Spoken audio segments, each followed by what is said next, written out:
Fala, galera, boa noite. Então, nós aí mais uma vez aí, os últimos a falar da última rodada do Brasileiro, hein? Fala, Juninho, boa noite. Fala, Roberto, boa noite. Fica à vontade aí, galera. Boa noite, André. Boa noite, Roberto aí. Tamo junto. Boa noite, André. Boa noite, Júlio. Estamos de volta aí para mais um bate-papo aí. Para quem tá estranhando aí a ausência do Peu, tá fazendo um procedimento aí, quer falar aí, Juninho? Que se eu falar, eu vou zoar, mano. Não, pelo que ele. Acabei de conversar com ele no WhatsApp. Ele até pediu uma foto quando a gente foi comer um negocinho ali. Daí tirei uma foto e ele pediu para eu mandar para ele. Ele falou que foi colocar aparelho. E eu não sei os termos técnicos, né? Mas disse que teve que apertar uns negócios na boca. Não sei se é banda, alguma coisa assim lá no aparelho. E tá doendo pra caramba. Jogador caro, né? Jogador caro. O cachê é alto, né? Não é assim, não, filho. Ele mandou respondeu para mim agora há pouco aqui, falando que colocou aparelho lá e tal. É isso, né? Tem que cuidar do sorriso, né? Galera, ó, eu Cuidar das trouxe aqui. porcelanas, né? Tem que aparecer brilhando lá, né? O Copa do Mundo começa domingo e domingo passado acabou o Brasileirão. Aí eu sugeri da gente dar aquela pincelada no Brasileirão. E se alguém tiver alguma notícia aí, furo de notícia aí, pode trazer também. E aí a gente entra na parte da Copa do Mundo, que já vai começar domingo. Pode ser? O que vocês acham? Pode Roberto ser. inicia aí, bora, Roberto. Roberto tá mais antenado aí. Ó, eu vou colocar a imagem. Ah, aí sim, ó. A Agora dá rodada para tá aí. agora dá para a gente bater o papo. O que eu achei nesse campeonato e até o que eu vislumbro para a próxima temporada, eu acho que ficou bem desenhado nesse campeonato as forças. As oito primeiras forças do Campeonato Brasileiro, que foi Palmeiras, né, o Inter, o Atlético Paranaense, o Fluminense, o Atlético Mineiro, o Flamengo, né, na sequência, até a oitava colocação ali, que chega no Fortaleza, são times que vêm de um trabalho bem sedimentado, né? Que vem do Palmeiras, olha lá, Internacional, Fluminense, Corinthians, Flamengo, Atlético Paranaense, Atlético Mineiro e Fortaleza, na minha visão, são trabalhos que vieram e são trabalhos bem sedimentados, que não vai ser um trabalho de uma temporada só. Eu não acho, eu acho que o ano que vem esses times vão estar novamente muito fortes. Então, eu colocaria esse fechamento de Campeonato Brasileiro como uma amostra, uma vitrine para 2023. Eu acredito que os o segundo bloco seria o São Paulo, o América, o Botafogo, o Santos e o Bragantino, junto com as SAFs, como um segundo bloco na disputa dos grandes títulos nacionais. Essa é a sua primeira introdução. Aí. Vou passar para o Júnior aí, o que ele acha. Vai lá, Eu Juninho, vai lá. acredito que é basicamente isso aí que você disse. Esses que estão ali até oitavo ali, são os clubes que mereciam estar ali. Eu não tiraria nenhum pelo que foi feito aí. O Palmeiras, o Flamengo, dinheiro, né? Mas é uma coisa a longo prazo, não foi do dia para a noite. E o resto, tipo, não que o Palmeiras e o Flamengo não tenham jogado para isso, por reflexo do que foi investido, do que foi feito durante as temporadas passadas, eles mereceram e pelo que jogaram também. E os outros times, porque o Vitor Pereira conseguiu dar uma cara pro Corinthians que ninguém esperava, muito menos eu. Graças a Deus que foi embora. E o restante ali jogou para estar ali onde está. O São Paulo não merecia ter se classificado. Para mim, se classificasse, seria zebra, não pelo tamanho do São Paulo, que é um time gigante, mas pelo que não vinha jogando. E resumindo, é isso aí também. Bom, então a galera deu o panorama dela aí. Eu coloquei a classificação aí enquanto vocês falavam. Eu acho, cara, que os times que caíram, talvez o Ceará seja o maior aí desses que caíram, mas são times de fato de segunda divisão. E os times que subiram são, a gente vai ver também, eu coloco já na tela também, são times de primeira divisão. Eu acho que assim, as coisas se retornaram ao normal. E agora subindo, o Vasco virando SAF. O Cruzeiro já virou SAF. Aí tem Bahia e de quem que eu estou esquecendo? Grêmio, Bahia, Cruzeiro e Vasco. É isso. Vasco, é isso mesmo. Tem o Grêmio e o Bahia que não são SAF, mas que são gigantes, né? Campeões brasileiros e tal. Então, na parte de baixo, volta tudo ao normal. Na parte de cima, o Atlético Paranaense me surpreendeu, mas não tanto, porque já faz algum tempo, né, que vem fazendo um excelente trabalho assim de estruturação do técnico, a parte de direção técnica e tudo mais. O trabalho que eles fizeram, a estrutura toda do clube que eles montaram. O Fortaleza surpreendeu, assim, pelo nome, estar ali em oitavo e na Libertadores mais uma vez. Mas o trabalho que estavam fazendo há 3 anos, o Vovôdia já vai estar lá, vai para o 3º ano seguido na equipe, todo mundo disputando ele, e ele prefere ficar no Fortaleza, é porque o trabalho lá está sendo bem feito, né? E aí, essas são as surpresas assim, positiva. Surpresa negativa, Santos e São Paulo. O São Paulo sempre brigou pelos 4 primeiros no Brasileiro. O normal é o São Paulo disputando lá os 4 primeiros lugares. Daqui a pouco a gente fala um pouquinho mais de São Paulo. E o Santos, cara. O Santos parece que vive na dependência de aparecer um menino prodígio. Um Neymar, um Robinho, um Ganso, um Diego. Senão não vai. Se não aparecer um cara diferenciado igual esses caras aí, que normalmente aparecem em bando, né? O Neymar apareceu junto com o Ganso, o Robinho apareceu junto com o Diego, o Renato. Se não aparecer esses caras, parece que não vai. Então, o Santos e o São Paulo, juntamente com o Botafogo, que está em 11º, são as surpresas negativas do campeonato. Alguém tem alguma visão Só uma observação aí, André, em relação ao Fortaleza, se me permite aí, em relação ao Fortaleza, eu discordo que é legal a gente discordar um do outro, né? Você falou do Fortaleza ser uma surpresa. Para mim não é surpresa nenhuma, tá?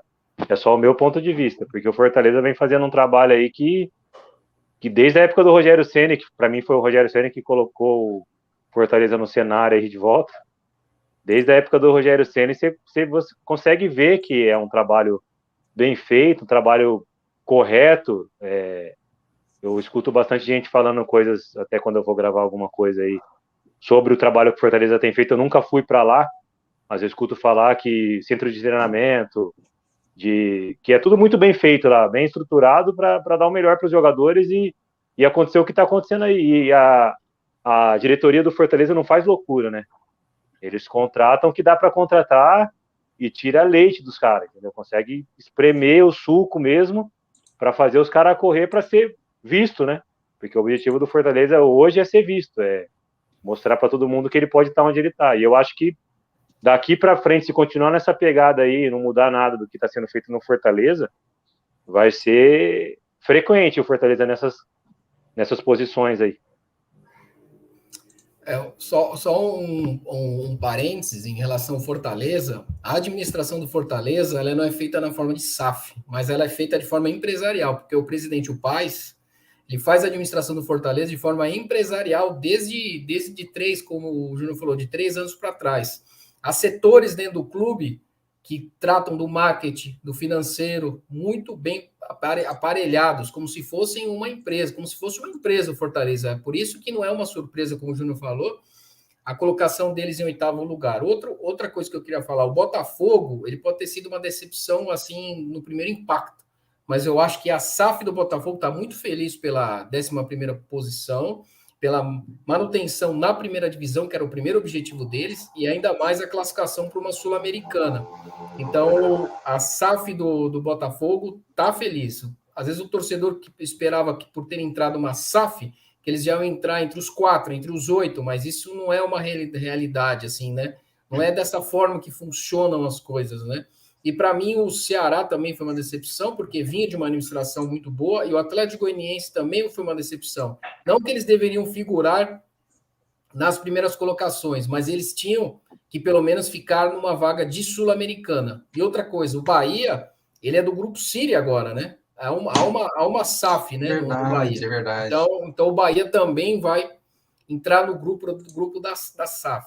Então, para mim, essa classificação, como você falou, André, essa classificação do Campeonato Brasileiro é uma amostra que vai ser 2023. Quem subiu vai entrar no bloco também de disputa, mas os 8 primeiros que eu estou vendo agora em 2022 não vai ter muita mudança para 2023. Porque se o Palmeiras, o Atlético Mineiro e o Flamengo bobearem, há outras 5 forças para beliscar um campeonato importante a nível nacional e internacional.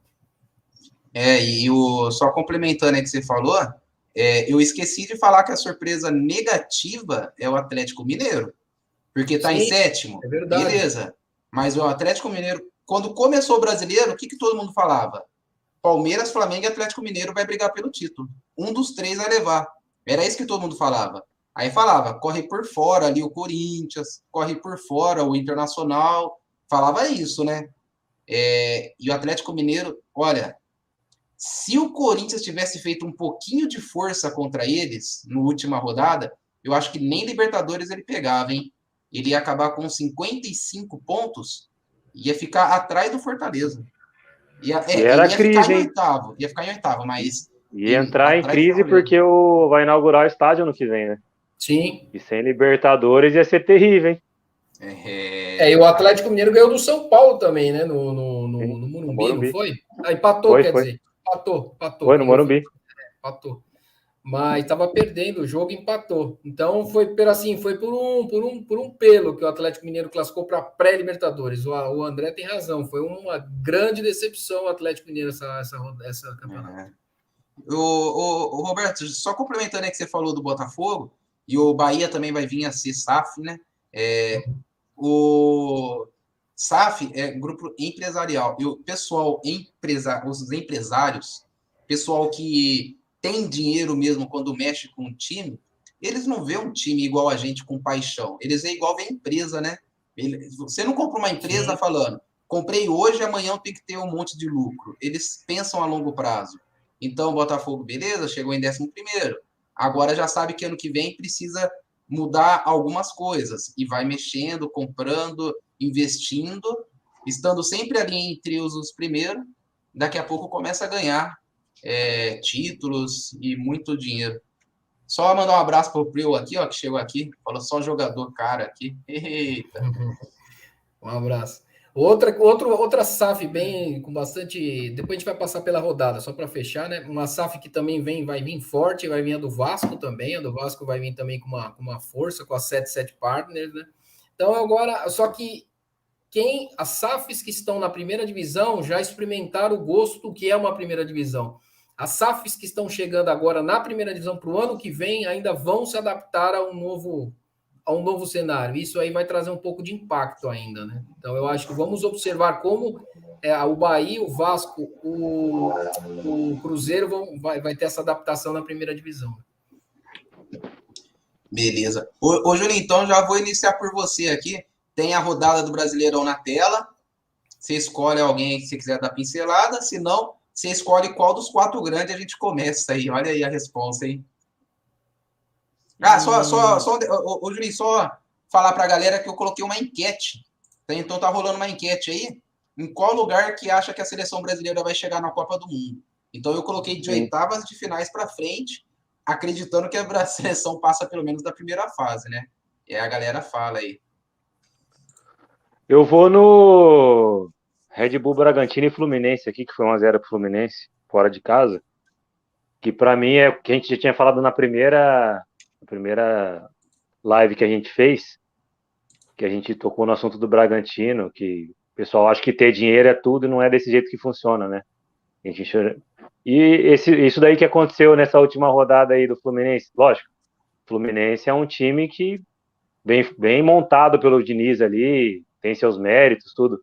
Mas esse é o Bragantino que vai disputar Campeonato Brasileiro, e enquanto não começar a lidar como um time com potencial para vir a ser grande, não estou falando do Bragantino de antigamente, estou falando do Red Bull Bragantino de hoje. Ele não vai ficar isso daí, vai ficar brigando ali para dar ali do meio para baixo. É isso aí que vai acontecer com o Bragantino, não vai mudar muito disso daí não. Isso é que eu tenho para falar dessa rodada. Vai lá, Roberto, escolhe aí também, seja feliz. eu queria destacar a campanha do Internacional, né? A vitória de 3-0 foi um vice-campeonato bem representativo para o Inter, com o Mano Menezes. O que eu queria também pontuar é o seguinte também, tiveram algumas equipes dessas 8 que conseguiram focar mais diretamente ao Campeonato Brasileiro, que foram eliminadas das outras competições muito precocemente. E outras equipes avançaram sem ter elenco. A Amostra Atlético Goianiense, né, que empatou com o América, foi rebaixado, e foi até as quartas da Copa do Brasil e até a semi da Sul-Americana, estourou totalmente o seu projeto no Campeonato Brasileiro. Então tiveram equipes que focaram apenas no Campeonato Brasileiro há muito tempo antes das outras que só depois voltaram a focar e a jogar só o Campeonato Brasileiro. Então teve um pouquinho de defasagem em relação a essas equipes que avançaram nas Copas, das outras que não avançaram. Só teve um pouquinho de vantagem, né? Agora eu queria destacar também o Fortaleza, vitória de 2-0 com propriedade também, né? Do Fortaleza na Vila Belmiro. O Atlético venceu o Corinthians 1-0, como eu já havia falado anteriormente, conseguiu pelo menos uma pré-Libertadores, mas a rodada ela foi bem assim. Os melhores figuraram onde tinham que figurar, não teve muita surpresa assim, né? Os 8 primeiros, os que ficaram na Sul-Americana e os rebaixados que já estavam rebaixados já quando da rodada 38ª, que o Atlético Goianiense tinha que tirar muitos gols, né, do Cuiabá. E a surpresa, na minha visão, foi a manutenção do Cuiabá na primeira divisão. Para mim, foi um belo trabalho do Antônio Oliveira, do Português ali, que deixar o Cuiabá na primeira divisão foi um grande trabalho desse Português Antônio Oliveira, que está cotado para...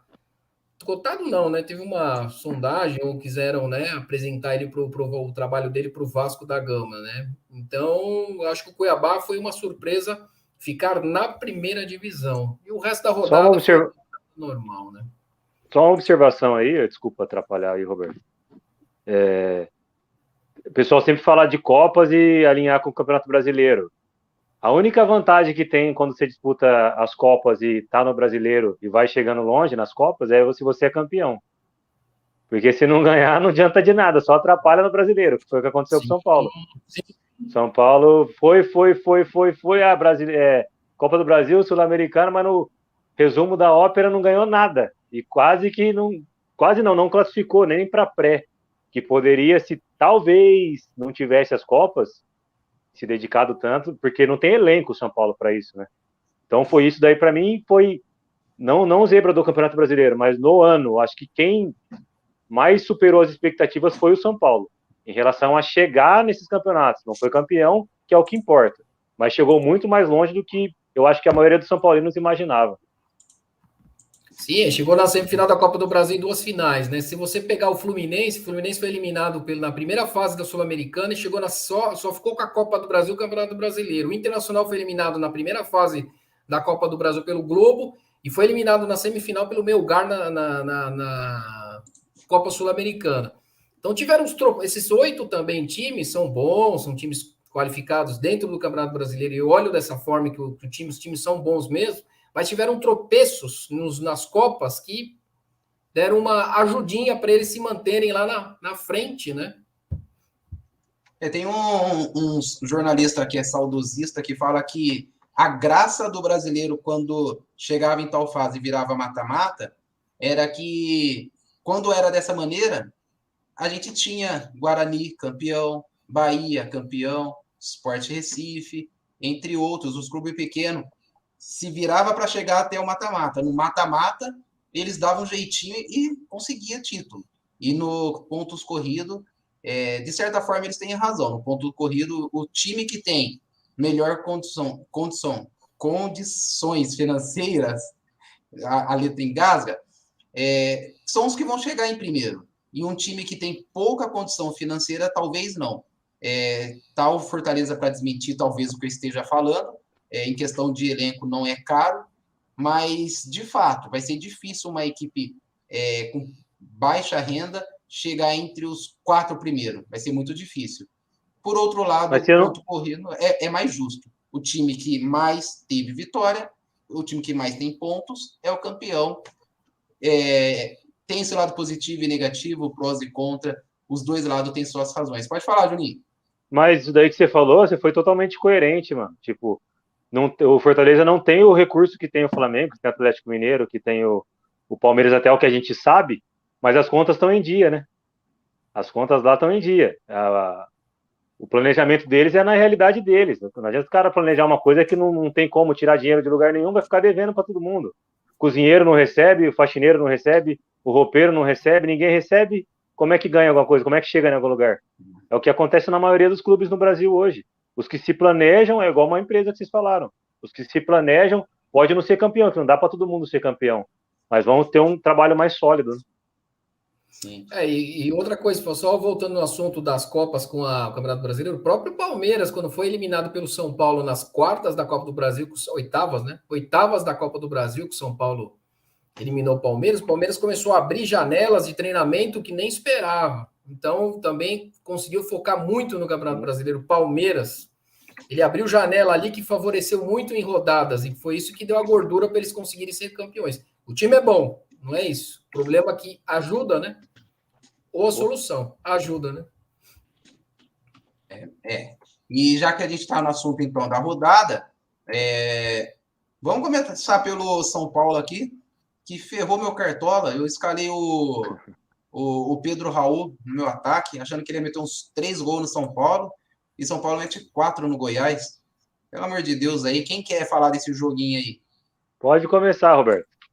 Eu não acompanhei esse jogo do São Paulo, eu vi alguns lances, mas foi um jogo que o Goiás entrou já com a missão cumprida no campeonato, já entrou já praticamente de férias, o São Paulo desesperado, achando que ia conseguir a classificação para a Libertadores, tentando já resolver o jogo rapidamente, já fez o primeiro gol com o Galo, o Luciano, e foi fazendo gols, garantiu o placar.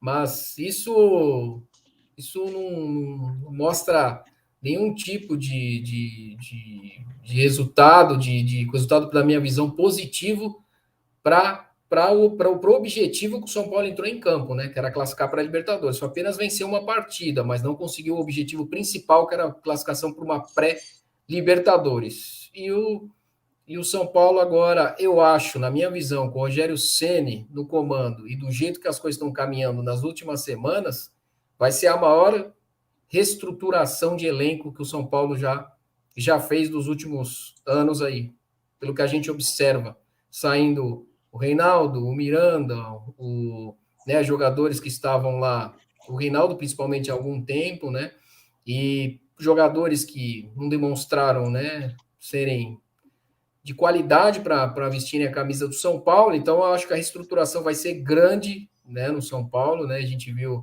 nas últimas semanas já muitos jogadores deixando o clube, o Éder, né?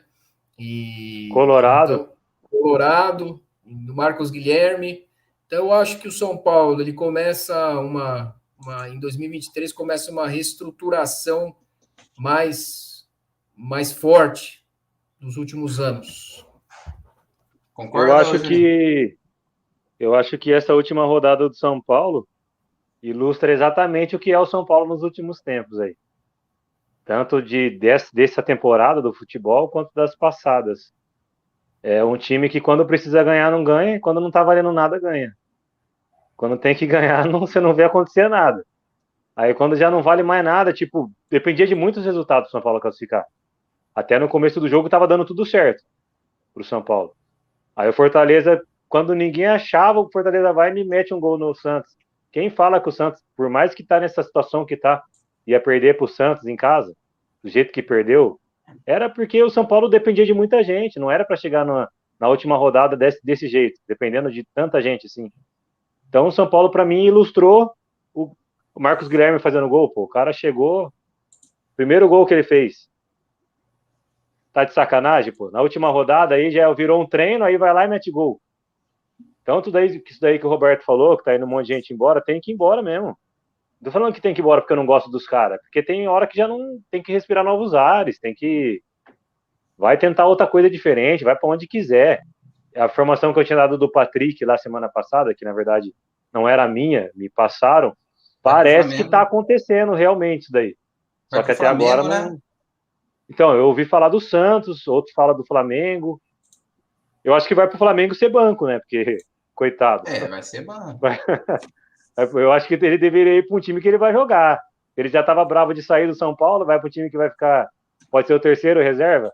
Eu não sei se tem lógica isso, mas tudo bem, a vida é dele, né? A carreira é dele, só o que ele quiser. Ó, só uma notícia aí, eu não sei se vocês que estão mais ligados nessa vida de São Paulo, não sei se o que eu vou falar é novidade para alguém que é São Paulino, mas Thiago Mendes, né, pode estar voltando para o São Paulo, não é nada certo, a única coisa que é certa é que ele postou lá nas redes sociais dele aí uma possível volta para o São Paulo, a torcida ficou agitada, mas Thiago Mendes, aquele volante lá, hoje ele está no Lyon, né, da França. Né, no Bordeaux? Ele tá no Lille, não é Lille? Lille. Para mim ele estava no Bordeaux. Para mim ele estava no Bordeaux. Se ele saiu do Lille, eu não sei. Não, eu não sei. Eu tô falando. Tá no Lyon. Tá no Lyon. E então, aí vocês podem falar se é uma boa ele voltar ou não. Enfim. Thiago Mendes. Para mim, depende das condições que ele vai voltar, né? Se ele voltar bem fisicamente, querendo jogar, é uma ótima aquisição. Se voltar meia bomba para vir encher o bolso, e não sei quantos anos ele tá. Quantos anos tá o Thiago Mendes? Nem imagino. Não sei também não, hein? 20 alguma coisa, sei lá. Para mim, ele é um ótimo volante. Para mim, no meu ponto de vista, no São Paulo ia dar certo, porque não tem. Ele é um cara que sai pro jogo, né? Ele consegue ter uma agilidade para marcar. Não é um marcador igual o Luan, mas ele marca e sai pro jogo. É um segundo volante, para mim, no meu ponto de vista. Então, eu acho que agregaria muito, tanto pro time quanto pro elenco, né? Se quiser jogar. O Thiago Mendes é um jogador, ele é rápido, né? Ele consegue articular rapidamente, né? Pelo meio ali. E outra coisa que o Gabriel Neves renovou, né? Também eu acho uma boa inovação. O Luan parece que tá para ser negociado também, né? Eu ouvi falar que o Luan também, não sei se vai ficar da base, né? O Luan. Eles queriam trocar ele no John, parece, lá do. No goleiro do Santos, né? Vai saber. E o lateral do Santos também. O lateral do Santos também estão querendo, né? O São Paulo está querendo, né? O Felipe Qual Jonathan. deles? Felipe Jonathan. Sei lá, viu? Mas aí é tudo muito assim. Especulação, né? Tem aquele Mendonça também do Ceará, também, o 10 também. Parece que também. Mas o Vina tem dado problema, né? Onde ele passa, ele dá problema e é 600 conto por mês, mano. Sei lá se vale a pena custo-benefício. Né? Um custo-benefício que eu acho que já não. Eu acho que São Paulo tá indo para um. São Paulo não, a maioria dos clubes aí. Tá indo para um raciocínio, sei lá, meio estranho, cara. Tem que colocar cara que quer ganhar, que quer vencer na vida, que quer. Sabe, que tá começando ali, ou se não tá no meio da carreira ali, sei lá. Fica contratando esses medalhão aí. Já fez isso daí temporadas passadas, retrasadas, e não tá dando certo, e fica com dívida de Diego Souza, pagando o Jusilei até hoje, pelo amor de Deus, mano.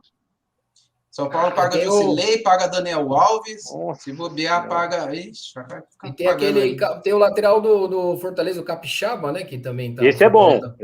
Tá de olho também. Capixaba eu acredito também. que não seja um salário muito alto, eu acho que é um custo-benefício legal, cara. Não é salário alto, não. É um operário, né? Um cara que vai correr pro time, entendeu? Acho que já é mais viável do que... Mas eu acho que a política do São Paulo vai ser cortar salário alto e base e jogador com raça e com vontade de vencer e jogar pelo São Paulo. Isso que eles vão buscar. Eles vão buscar uma política de jogadores que jogam no Fortaleza, que jogam em clubes, né, que são jogadores que querem, né, mostrar o seu potencial, né, querem vencer como jogadores também, né, tornar esse jogador conhecido no cenário nacional. Eles querem buscar esse espírito de jogadores de vontade. Eu acho que a política do São Paulo daqui para frente vai ser essa. Só que o São Paulo tem esbarrado, né? Tipo assim, hoje, qual que é o desejo do jogador vir para o São Paulo? Por que ele quer vir para o São Paulo? Sabe, não tem muita motivação. Salário atrasa. Não disputa nada. Sabe, não é igual antigamente. Antigamente o cara, São Paulo, tô indo, correndo, vem. Hoje, nem os caras de time pequeno não quer saber de São Paulo, cara. Porque não disputa nada e não paga. E outra Então, coisa, é um clube, desculpa te interromper, é um Não, clube pode falar. pressionado de 10 anos, conquistou 2 títulos. Então você já chega no clube pressionado. Um clube grande, pressionado. Então, como você falou, para escolher o São Paulo, tá lá nas últimas opções dos gigantes do Brasil, né? Com todo Pô, respeito, galera, mas daí você vê o Wellington Rato do Atlético Goianiense bom, cobiçado aí. bom. Juninho Capixaba. E ainda, tipo, vamos supor que você coloque 10 nomes aí de time de menor expressão. E o São Paulo, às vezes, não consegue contratar um, cara. Aí você fala, caramba, mas olha a situação que nós tá, hein? Só que a gente tem que pensar assim, ó, esses caras aí, que nem o Germancano, por exemplo, quando ele apareceu lá no Vasco, ninguém sabia quem que era, um cara de 30 anos que não jogava na seleção argentina. E, de repente, o cara começou a fazer gol adoidado lá. E aí o Fluminense trouxe. Continuou a mesma coisa.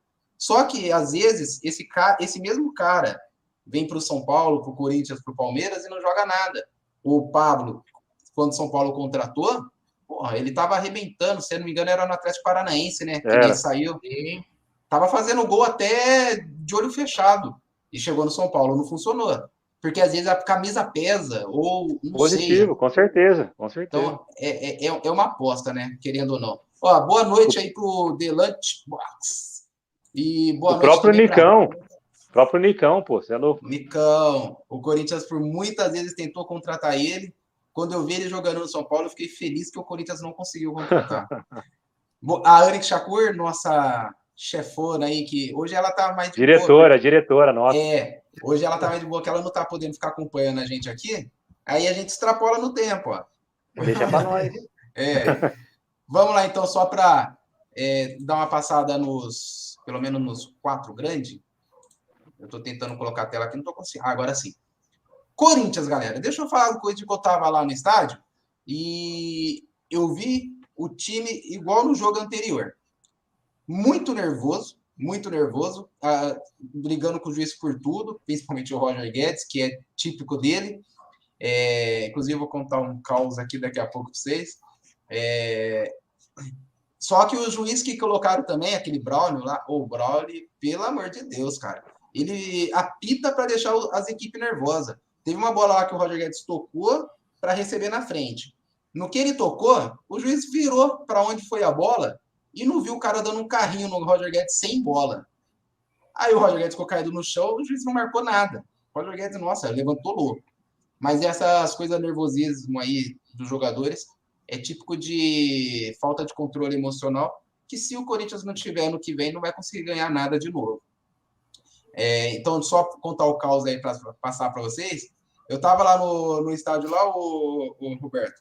Estava eu, o Pio, o Cristiano, um parceiro nosso lá, trabalha com a gente. E aí, na hora que estava lá naquela zona mista, o Roger Guedes passa lá primeiro pelas TV, para depois ir para nós, que é pequenininho, né? E a gente estava lá em último da fila. Quando ele chegou na gente, ele já estava uns 15 minutos, ou mais de 15 minutos de entrevista que ele deu para as TV, para as rádios grandes lá e tudo. Quando ele chegou na gente, a assessora falou, tá bom, pode ir.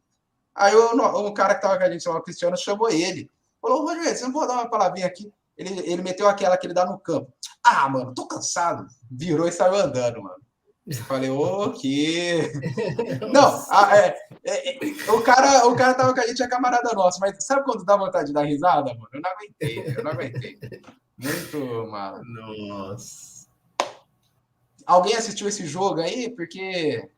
eu vi um pouquinho do jogo. O Corinthians, eu acho, como a gente tinha falado, eu acho que ele precisa ainda de um cara de criação. O Renato Augusto, quando ele entra é outro Corinthians, né? Quando ele não joga, parece que é outro time. Ficam 2 jogadores tentando lá na frente correr um para cada lado. E o Corinthians ainda precisa muito de elenco. Eu acho que ainda é um time, 11 bons jogadores, mas o elenco ainda. O que perdeu o pênalti contra o Flamengo, como ele chama? Eu esqueci. O Fagner e o Matheus Vital. O Vital, eu acho que é um jogador que não é para o Corinthians. O Vital. Não é. Não acho um jogador pro Corinthians.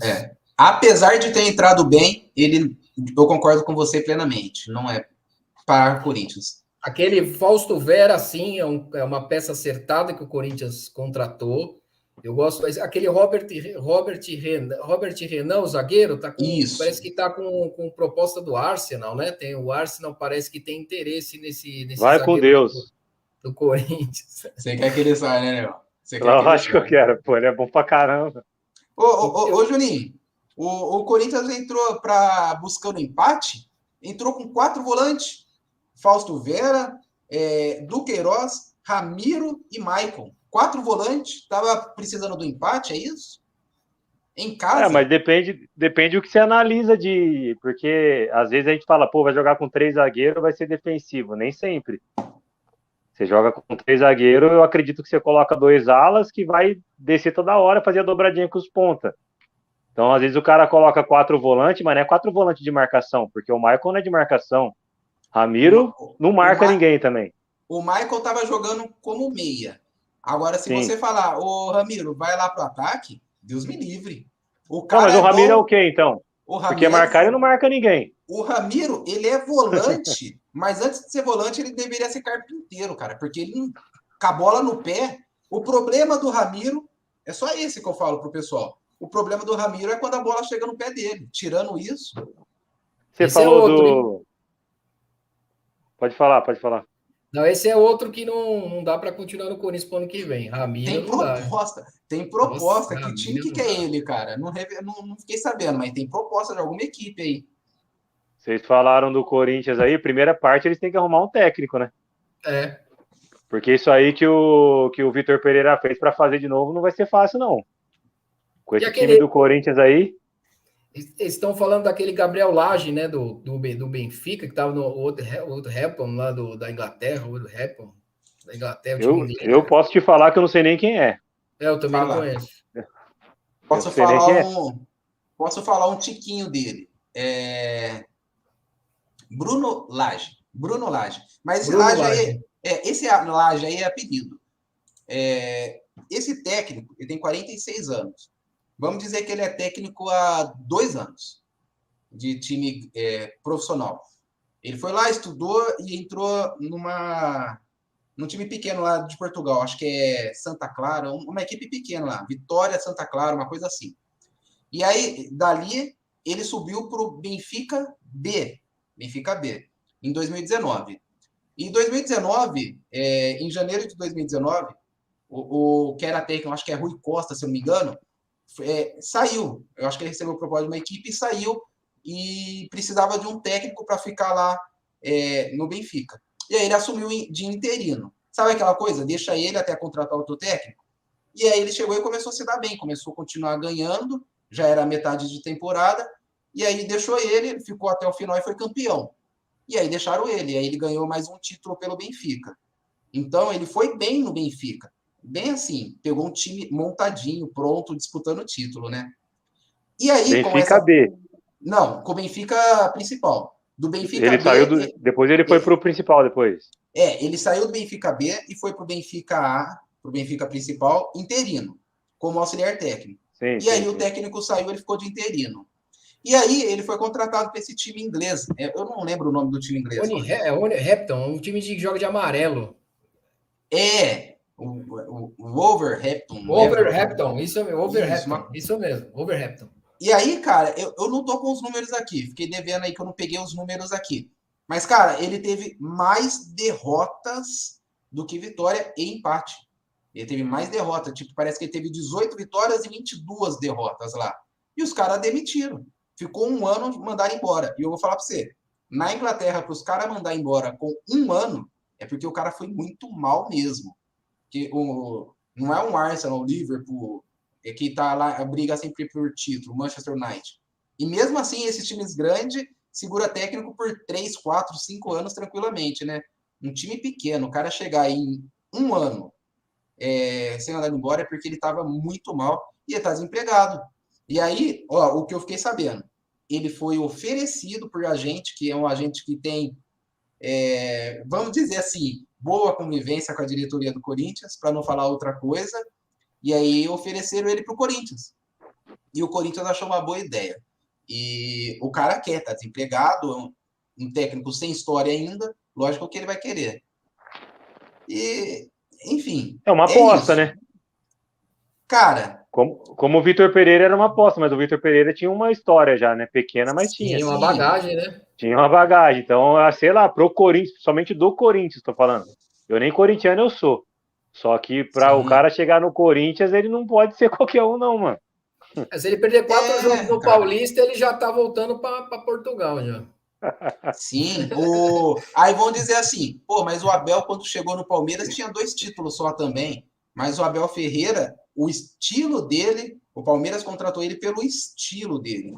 Então, se o Corinthians contratar esse cara, é porque alguém estudou ele e acha ele um gênio da estratégia tática, técnica, sei lá. Mas, por números, pelo currículo dele, cara, fala um técnico brasileiro, qualquer um aí, o Lisca, não gosto do Lisca doido, já deixo claro, não gosto. Mas o Lisca doido tem mais currículo que ele. Não, então, tem bastante técnico no Brasil para contratar esse português aí. Tem muito técnico que dá para ocupar o cargo aí do Corinthians. O próprio Antônio Oliveira, até do Cuiabá, se você for ver, um português com um trabalho bom, já vinha há muito tempo até no Atlético Paranaense, ele foi treinador. Se for ver o Vojvoda, que pode sair do Fortaleza, o Cuca, eu acho que é bem complicado um técnico como esse vir e assumir o Corinthians. Tem o Cuca aqui no Brasil também, tem o próprio Odair Hellmann, que foi para o Santos, é um técnico que poderia assumir o Corinthians tranquilamente. Eu acho muito temerário trazer um técnico desse, que, na minha visão, vai ser um novo Silvinho aí, um trabalho que vai ser rompido rapidamente. Pode dar certo, né? Ninguém sabe. A gente fala assim pelo que a gente não sabe do cara. Mas é muito arriscado. O Corinthians não pode correr esse risco. Pô, vai disputar a Libertadores ano que vem. Não é que você vai contratar um cara de nome, vai dar certo. Mas tem mais estofo, né? Você consegue manter mais o cara no comando do time depois de uma derrota, de um empate, sei lá. Agora um cara desse aí, igual você falou, perdeu os 3, 4 jogos, que vai segurar ele por quê? Tem que fazer, vocês viram a pressão que o Silvinho sofreu, né? E era o Silvinho, hein? Sim, o Silvinho como técnico. A experiência dele, tirando a pequena passagem dele no Lyon lá, que foi péssima, ele tinha sido auxiliar técnico de Arsenal, na Itália, acho que foi o Inter de Milão, se eu não me engano, na Itália. Acho que foi do Maldini, né? Mancini. Mancini, foi auxiliar técnico Mancini. O Mancini, não o nosso Mancini aqui. O Manchester City, era um cara que tinha rodado por várias equipes, assim, como tinha sido auxiliar da seleção brasileira. Então, é um técnico que chegou com uma rodagem, apesar de não ter tido um currículo assim como técnico. E, como jogador, foi ídolo, lateral esquerdo, ganhou vários títulos pelo Corinthians, depois Barcelona, depois Arsenal, que ele jogou também. Jogou no Arsenal. No Arsenal. Então, o currículo dele como jogador e como técnico é um jogador que não jogou em nenhuma equipe pequena na vida, e é um técnico que, como experiência, mesmo que auxiliar, nunca pegou um time pequeno. E ele sofreu toda aquela pressão. Se esse cara chegar e empatar 2 jogos, não precisa nem perder, 2 jogos que ele empatar no Paulistão, não vai aguentar pressão não, cara. E que é triste, né, cara? Se for analisar desse jeito, é triste. Porque você não dá tempo do cara trabalhar, mano. Às vezes o cara pode até ser bom. O próprio Abel Ferreira era a última opção do Palmeiras, mano. Ele veio para o Palmeiras, ao trabalho que ele fez, porque ele teve tempo, bancaram ele.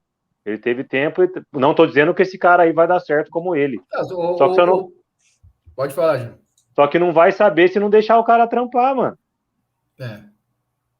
Mas olha, eu tô vendo uma coisa aqui, ó. Cara, esquece esse cara, esquece. Eu vou falar, amanhã eu posso queimar a língua e eu vou pedir desculpa ao vivo aqui para vocês. Mas esquece esse cara aí no Corinthians. Quem trouxe a informação foi o Marco Belo, do podcast Mão. O Corinthians, eu não sei, cara, se os setoristas de São Paulo, que vocês acompanham mais, do Palmeiras, não sei se esses caras são assim também. Mas setorista do Corinthians, cara, gosta de ficar chuta um monte de nome. Cada setorista chuta um nome e fala que conversou e é certeza. Se amanhã confirmar, ele vai ficar como, eu dei a notícia em primeira mão. Se errar, fala, não, foi uma fonte minha que falou. Foi uma fonte que falou. Então, ele que errou. É isso que o setorista do Corinthians faz. Esse Marco Belo, para você ter uma ideia, foi o cara que perguntou pro Vitor Pereira quem manda na casa dele é ele ou a mulher dele. É esse setorista. Só para vocês terem uma pediu, ideia. Hein? Pediu. Nossa, aquele dia o Vitor Pereira foi muito genioso, foi muito tranquilo, cara. Demais. Então, eu falo para vocês, a não ser que amanhã mudar, mas esquece esse cara aí no Corinthians. Vindo dessa fonte aí, eu não confio, sinceramente. Eu ia só para fechar, eu ia falar a experiência do Thiago Nunes. Thiago Nunes saiu do Atlético Paranaense mandando no futebol brasileiro com várias propostas. Chegou no Corinthians o Thiago Nunes, ele queria implantar um outro sistema de não sei o que lá. Durou o quê? Não me recordo o que, o Paulista? Foi isso, nem o Paulista? Durou um ano. Muito pouco tempo, não lembro certinho, não, mas muito pouco tempo. Por causa da pandemia. E agora ele assumiu o Sporting Cristal hoje, o Thiago Nunes, novo técnico do Sporting Cristal do Peru. Bom, podemos dizer que ele é um técnico que tem um excelente agente, porque impressionante. É impressionante. Você estava desde o Ceará sem emprego? Então, nem tanto assim. Pincelada para a gente poder ir para a seleção e para a Copa do Mundo. Palmeiras e Santos. Só uma pincelada no Palmeiras e Santos. Quem pode dizer? Eu acho que falar do Santos é falar do Fortaleza, né? E o Palmeiras, que o Roberto até deu uma pincelada falando do Internacional. Fiquem à vontade aí, galera. Pode começar, Roberto. O do Palmeiras, eu acho que é bem dá para fazer uma síntese bem rápida. O Palmeiras vai manter o mesmo elenco. A maior preocupação da presidente é renovar os contratos dos jogadores que estão lá. Precisa de uma peça para substituir o Scarpa, eu acho. O Rafael Veiga volta de contusão, mas acho que vai ter uma outra peça. Vão ser contratações pontuais e não caras. O elenco está montado, o elenco é competitivo, vai continuar com a mesma estrutura fora de campo funcionando. Então, o Palmeiras é muito fácil falar. É uma equipe que já está pronta para anos, principalmente por causa da divisão de base que vem bem forte com o Hendrick e tal. E para fechar já o Santos, falar do Santos, o Santos também vai partir com o Falcão agora, que assume o departamento de futebol. Uma reestruturação mais focada também, mas não, continua sendo focada na base, né? Mas uma reestruturação igual ao do São Paulo, vai ter de elenco, e continuar tentando arrumar as finanças do Santos, vai ser construída a nova arena. O Santos e São Paulo, esse caminho da mesma forma da reestruturação, dispensar jogadores que não estão sendo mais utilizados, contratar outros, só que o caixa do Santos em 2023 vai estar um pouco mais recheado. Eu acho que esses são os destaques. Mas daí aí ficou ruim para mim falar, André. O Roberto falou tudo, pô. Não, mas é sério, ele foi bem. Foi bem pra caramba aí nas análises dele aí. O que ele falou do Palmeiras é isso mesmo, não tem muito o que falar do Palmeiras. É manter o que tem de bom, o que der para ficar. E a base deles vem forte, como fala, a base vem forte, né? E eu acredito que o Palmeiras tem que dar muito, muito mérito também para analista de desempenho, né? Esses caras que ficam fazendo o trabalho de campo aí, procurando jogador aí, porque eles estão trazendo uns moleques aí que ninguém nunca ouviu falar para jogar na base do Palmeiras lá, e quando começa a jogar no profissional, você, pô, da onde que brotou esse moleque? Parece que tá igual era o Santos antigamente aí, que bebia da água e virava Neymar, Diego, Robinho lá e Ganso e tudo mais. E o Santos é totalmente o oposto, né? O Santos tem que fazer, igual ele falou, igual o São Paulo. Tem que mudar tudo, praticamente tudo, não tudo, porque sempre tem alguma coisinha boa que dá para tirar do trabalho, que fica, né? Mas é praticamente tudo, mudar a filosofia quase que completa para ver se começa a figurar no cenário nacional de novo aí, né? Porque tá dando dó de ver o Santos e o São Paulo aí, né? Mais o Santos do que o São Paulo, né? Porque o São Paulo tem alguns salvadores da pátria de vez em quando que aparece aí, agora foi o Rogério, outros tempos foi o Hernanes, que tá dando uma força para não cair, porque tá fazendo uma força para cair. Agora o Santos, eu não sabia do Falcão, o Falcão que era volante, jogou no o rei de Roma, sim. Ele mesmo. Ele é um cara de um pensamento diferente, né? Parece um cara correto, não conheço pessoalmente, mas deve ter tudo para colocar o Santos em caminhos diferentes ali. E o Odair Helman fechou com o Santos, né? Exatamente. Você acha que é uma boa para iniciar a reestruturação? Eu acho, eu posso começar? Pode. Vai lá. Eu acredito que para a situação do Santos hoje é o que está tendo. Não tem muito o que fugir disso daí, não, porque quem que vai querer assumir essa bucha aí? O Luxemburgo quis, não deixaram. Os conselheiros brecou ele lá porque ele não queria ser só técnico, ele queria ser técnico e diretor. Aí os caras foi, isso daí foi informação que eu tive, não sei. Eu acho que é verdade, porque depois escutei na rádio também, que ele queria mandar mais do que deveria e acabaram segurando a onda dele. Muitos conselheiros não queriam ele lá porque ele é mais para frente do que eles querem que seja. Eles querem mandar no cara. E o Luxemburgo ia querer mandar nos caras lá, entendeu?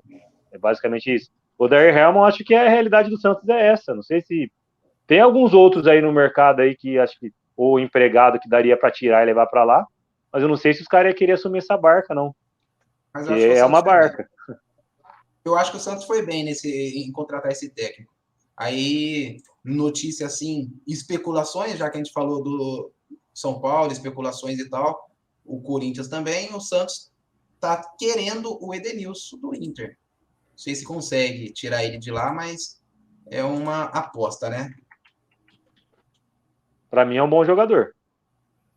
Vai ser um líder ali, né?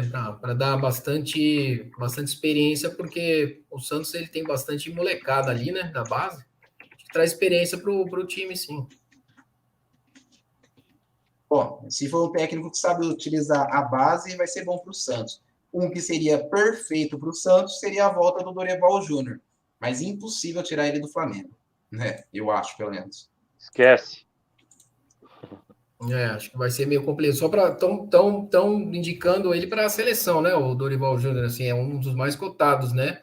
Dorival Júnior para a seleção brasileira. O Mano Menezes, surgiu essa informação do Mano Menezes pelo Caio, né? Pelo Ia falar apresentador isso. Caio. Mano Menezes É, também mas veio já forte. parece que ele já desmentiu já.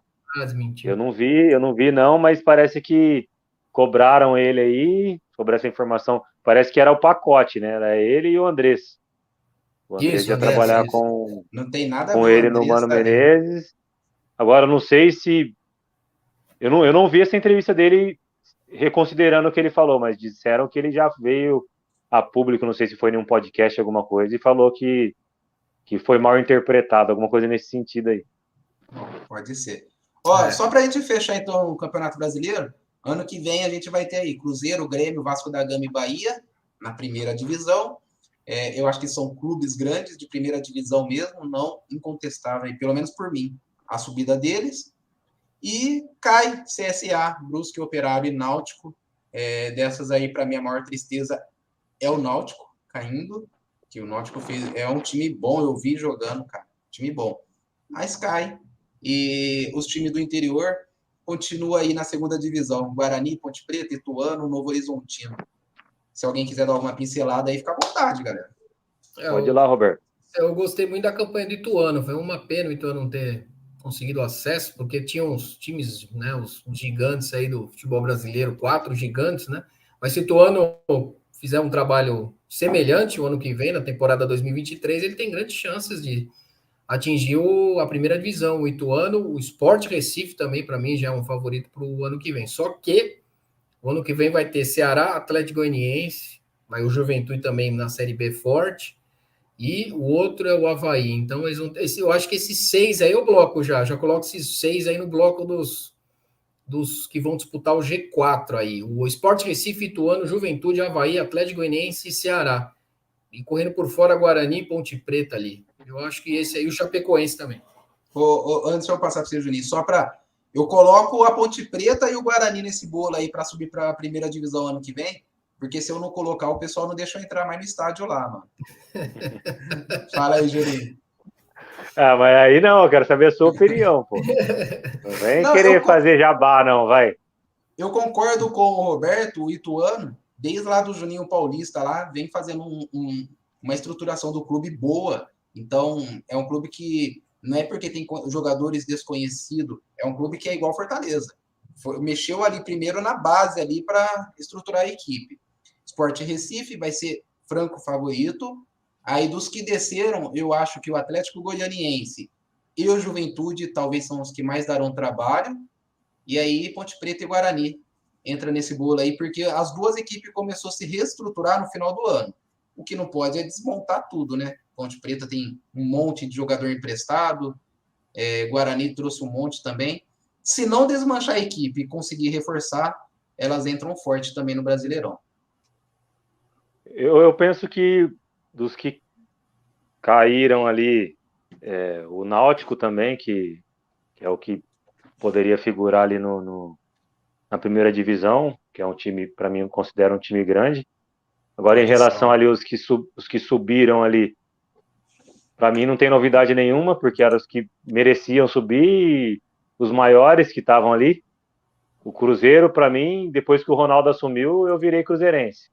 Eu nunca fui corintiano, ele jogou no Corinthians, mas eu torço para ele em qualquer lugar que esse cara for, porque é diferente. Para mim, o pensamento, ele pensa anos-luz à frente dos outros aí, em relação ao futebol, como empresário, enfim. Grêmio, para mim, é chovendo molhado, tem que estar na primeira divisão, Vasco e Bahia também. E eu acho que o Campeonato Brasileiro da Série A do ano que vem vai ser pedrada, hein? Vai ser doído. Se não vir preparado, o São Paulo vir nessa morosidade desse ano aí, vai arrumar para a cabeça. Vai arrumar para a cabeça.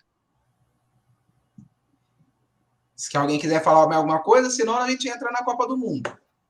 E o Ituano. Você falou do Ituano aí? Acho que não tem nenhuma relação, não, do Martinelli estar lá na seleção, não, né? Eu sei que não é a seleção a pauta agora, mas você acha que o Juninho Paulista não fez uma forcinha, não, né? É só para polemizar um pouquinho aqui, só para... Já que você falou do Juninho Paulista, o Tite tirou o Lázaro do Corinthians, que seria o auxiliar técnico brasileiro ali, o cara do Cifute do Corinthians, auxiliar técnico, que sempre segura as pontas lá quando algum técnico é demitido. O Tite que continua ferrando o Corinthians, mesmo não estando no Corinthians. É impressionante. Então vamos falar de seleção, já que eu falei Tite aqui, de seleção não, de Copa do Mundo, galera. Seleção, Copa do Mundo. Copa do Mundo que começa domingo, primeiro jogo lá, domingo, 1h da tarde, falando assim no horário de Brasília. Lá, eu nem sei que hora que vai ser lá. Catar e Equador. É Catar com Q ou com K? Qual vocês preferem? Eu sei que tem as duas formas. Eu conheço mais com K, com o Q. Com Q eu tenho dificuldade de falar Catar, se eu coloco o quê? Eu falo Qatar, então eu coloco C. Vai ficar Catar. Esse clássico, Juninho, Catar e Equador. O que você espera desse clássico aí, Rapaz! Catar, nunca vi a seleção do Catar jogar, falar a verdade pra você. Eu não vou ser hipócrita aqui, não. Agora posso falar do Equador. O time do Equador, para mim, a seleção do Equador, na verdade, né? Já faz uns anos aí que tá diferente do que era. Antes ninguém dava nada pro Equador, né? Os negrão tão bem fisicamente lá, rapaz. Parece sei lá o quê. Os caras tá treinando não sei que jeito lá, que tá parecendo uns gladiador, mano. Eu lembro um jogo contra o Brasil que os caras bateu no Neymar até no céu da boca, mano. E os caras bem taticamente, não sei quem que é o técnico dos caras não, mas bem taticamente, forte. E eu acho que o futebol hoje, posso estar completamente enganado aí, mas eu acho que a força física hoje tá... Qualidade é muito importante, mas o time que sobressai é o que tem mais vontade, não é mais camisa. Hoje é vontade, é parte tática, qualidade individual, acho que não tá muito, tirando a seleção brasileira, que tem umas qualidades aí que é só um ZT que tem ali, né? Então aí não tem como. Mas agora as outras seleções aí é mais a parte física, e eu acho que vai dar trabalho esse time aí. Não sei onde chega, mas agora o Catar não vai arrumar, eu acho que não vai arrumar nada com o Equador. Ô Roberto, eu vou te deixar uma enrascada menor do que do Julinho aí. Aí na segunda-feira tem Inglaterra versus Irã, Estados Unidos versus País de Gales, Senegal e Holanda. Desses aí, um olhar diferente para a Inglaterra, que vai jogar contra o Irã, e para a Holanda, né, que é uma Holanda jovem, diferente das antigas Holanda que a gente tem visto, né, na Copa passada, era só jogadores jovens. Esses jogadores ganharam uma rodagem e vai para essa Copa. Fica à vontade aí, cara. coloquei até na minha opinião a Holanda entre as 10 favoritas, né? A Holanda e a Inglaterra. Eu acho que a Holanda ela sempre surpreende positivamente em Copa do Mundo, né? Às vezes negativamente, né? Que às vezes chega na final e perde, né? Mas eles sempre dão trabalho, né? A Holanda sempre são equipes fortes fisicamente, né? Sempre são jogadores que jogam em alto nível na Europa, né?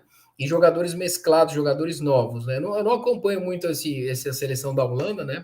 Mas eu sempre aposto na Holanda e na Inglaterra também. Esse ano vem também forte também com jogadores jovens, né, que são daquela geração campeã do mundo da Inglaterra, sub-17 ou sub-20. Parece que vem bastante jogadores lá dessa geração aí.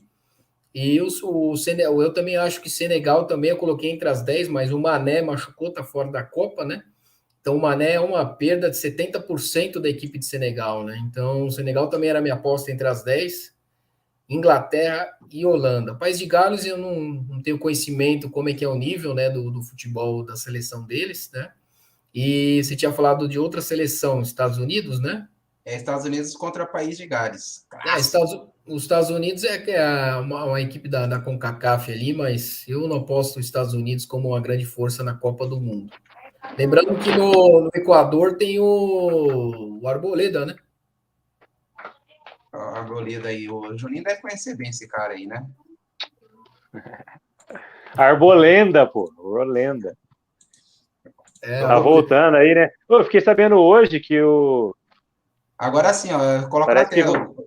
Tô perguntando para vocês e não coloco na tela. Vão ter que pagar, parece que 10 mil dólares por dia para o São Paulo aí, por causa do Arbolenda. Tá É isso mesmo. É verdade isso aí, Roberto? É 10 mil dólares. A diária a partir do momento todos os jogadores da seleção? Todos os jogadores que o clube fornece para a Copa do Mundo é pago 10 mil a diária desde a convocação, não é na Copa. Desde a quando começa a concentração lá, o grupo que vai para a Copa, 10 mil. Então, será que é um negócio tão ruim assim? Acho que não, né? Vai ficar parado, não vai jogar durante esse tempo? Acho que é negócio, vai ser visto, sei lá. Sim, é um bom negócio para os clubes cederem jogadores para a Copa do Mundo. É bem rentável. O Flamengo, o Palmeiras, os times que deixam, que conseguem ter os seus jogadores convocados para a Copa do Mundo, é bem rentável, sim. Então vamos lá, ó. Eu vou dando uma passada, aí vocês falam, ó, não, eu quero falar desse aqui, que é o Grupo C, Argentina versus Arábia Saudita. Será que a última Copa do Messi ele consegue ganhar? Dinamarca versus Tunísia, é do grupo D já esse. França e Austrália, completando o grupo D. E voltando lá para o grupo C, que é o grupo da Argentina, México versus Polônia. Querem comentar algum desses aí? Eu acho que é a última Copa do Messi, mas ele não vai arrumar nada. Acho que não vai arrumar nada. Ele vai... essa Copa, para mim, não é ser muito patriota, não, mas já sendo, não vai dar para os caras, mano. O Brasil vai atropelar todo mundo. A não ser que eu esteja muito enganado, sei lá, mas eu acho que se quiser mesmo, se tiver com vontade, não vai dar.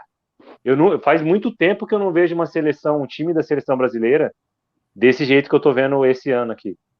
Porque em 2014, o Neymar machucou as costas lá, que o Zúñiga deu uma joelhada nele, deu uma desestabilizada em todo mundo lá, e acontece, porque era ele que carregava o piano, era ele e mais 10. 2018, ele veio, primeiro jogo dele depois que ele se recuperou do que ele tinha machucado o pé, foi na seleção brasileira. Então o cara não tá bem fisicamente e era ele que carregava o piano. Agora, hoje, eu vejo a seleção... Desculpa aí, André, que o assunto não era a seleção brasileira, mas... Não, eu vejo a seleção... Eu vou colocar aqui na tela a seleção.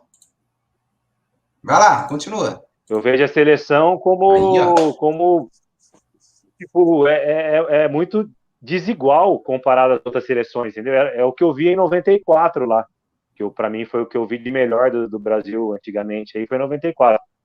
Tipo, você tem muita peça de reposição, você tem os caras vindo jogando fino da bola. Eu acho que para tirar essa Copa do Brasil os caras vão ter que fazer muita força e vai ter que ter muita coisa envolvida.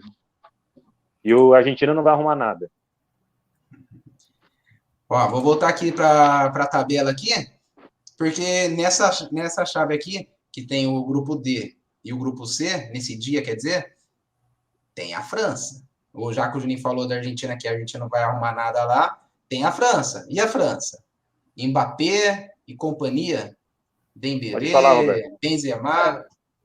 A França, ela é tipo da seleção que vai bem numa Copa, é campeã do mundo, e na outra ela é um desastre. Então, não é uma seleção que tem uma constância de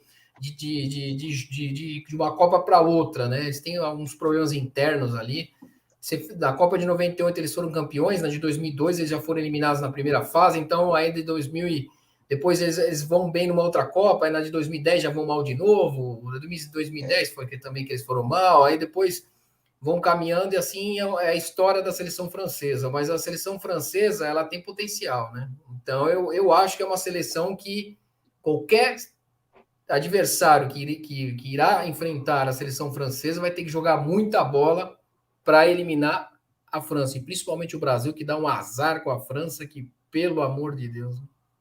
Eu acho que a França perdeu o motorzinho dela, o Kanté.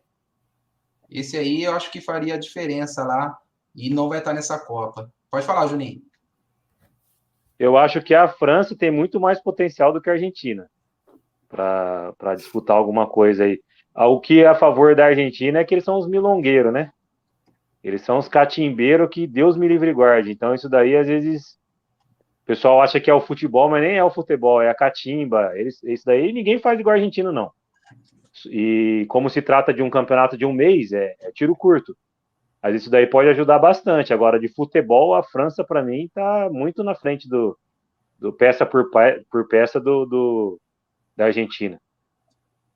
Então vamos lá, já que a gente está falando de favoritos. Grupo F, Marrocos contra a Croácia e a Bélgica contra Canadá.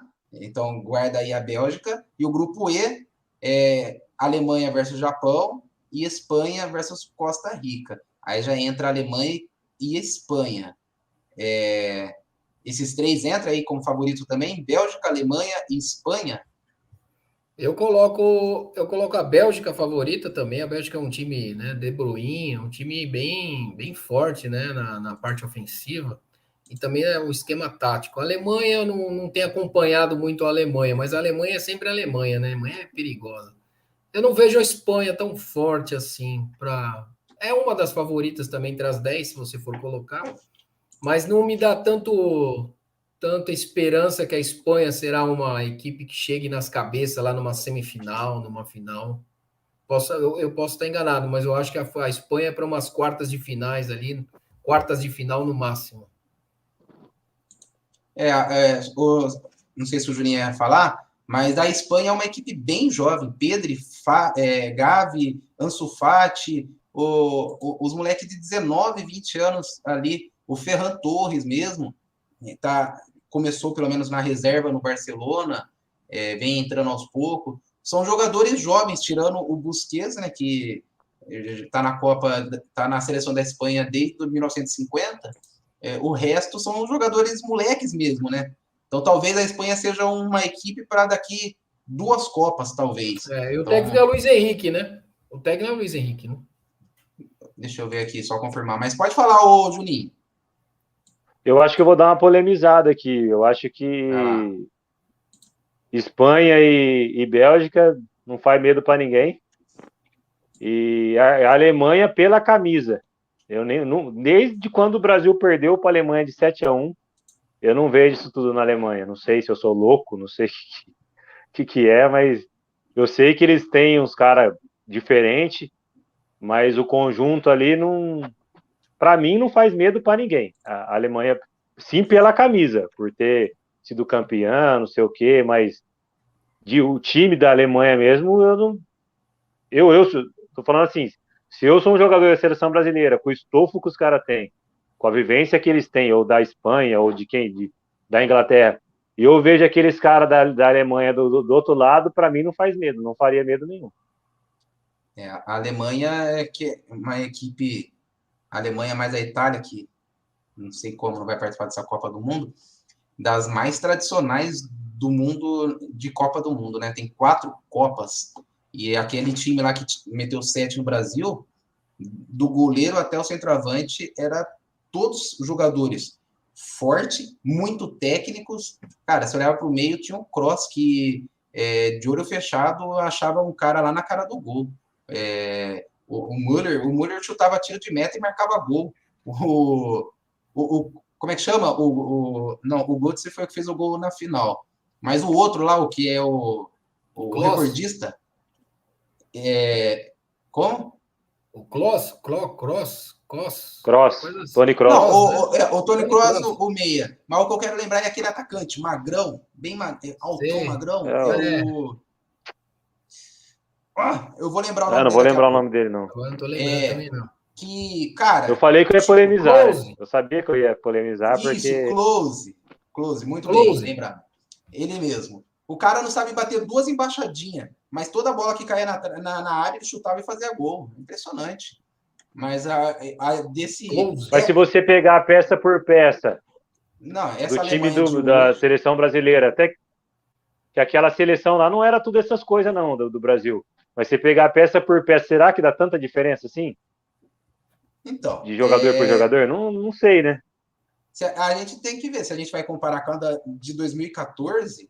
A de 2014, eu acho que a última seleção brasileira que você olhava assim e falava, porra, que isso? É a de 2006. A última seleção brasileira que dava medo só de ler o nome do jogador. Aí de lá para cá foi uma seleção assim que até era boa de elenco assim e tal, mas não tinha tantos nomes assim fortes. Então, é isso que eu estou dizendo. Se você pegar 2014 e comparar com aquele time da Alemanha, mesmo não sendo o melhor que a gente tinha, não vai dar tanta diferença para a seleção da Alemanha assim. Você pegar peça por peça, onde que o cara estava naquele momento, o que ele estava disputando, tinha sido campeão do quê, você ia ver que não ia dar tanta diferença. Apesar dos nomes da Alemanha serem considerados melhores do que os nomes do Brasil naquele momento.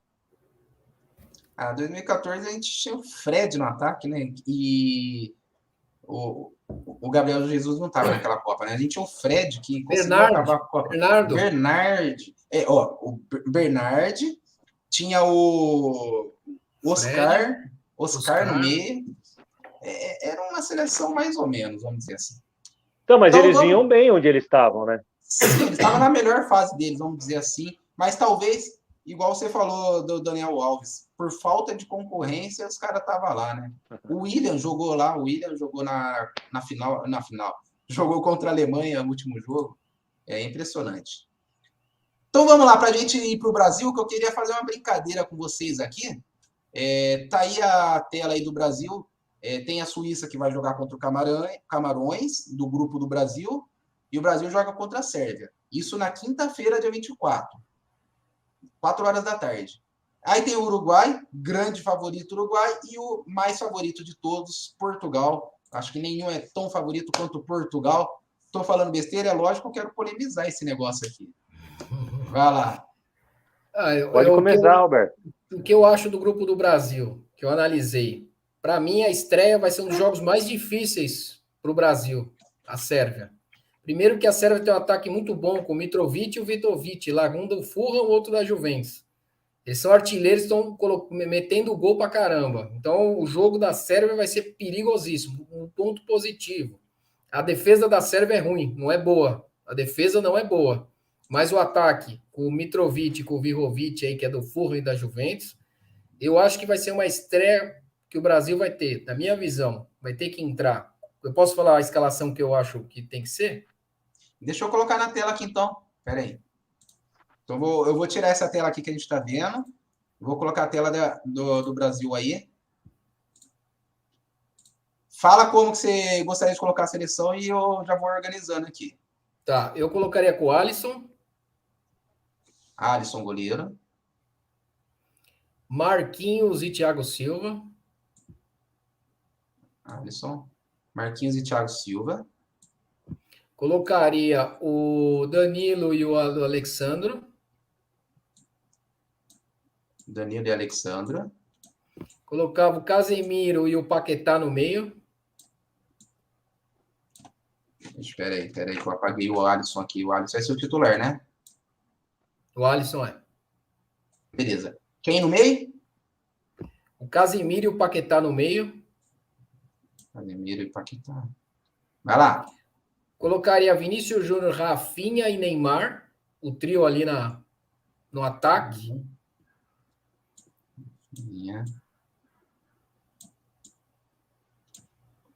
Vinícius Júnior, Rafinha e Neymar. E na frente o Richarlison. Eu acho que se não for essa seleção, vai ser um jogo bem duro com a Sérvia. Peraí. Você tirou Fred. o Fred do time? O Tite não aceita isso não, cara. Ó, então lá. O meio de campo fica Paquetá, Casemiro e Vinícius Júnior aberto na esquerda, Rafinha aberto na direita, Neymar flutuando e Richarlison na frente. Richarlison na frente, é. Beleza.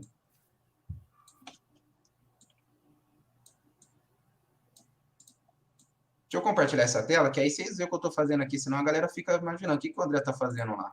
Que não está aparecendo nada. Ó. Mais ou menos isso aí? Deixa eu ver. Vamos ver. É. Isso mesmo.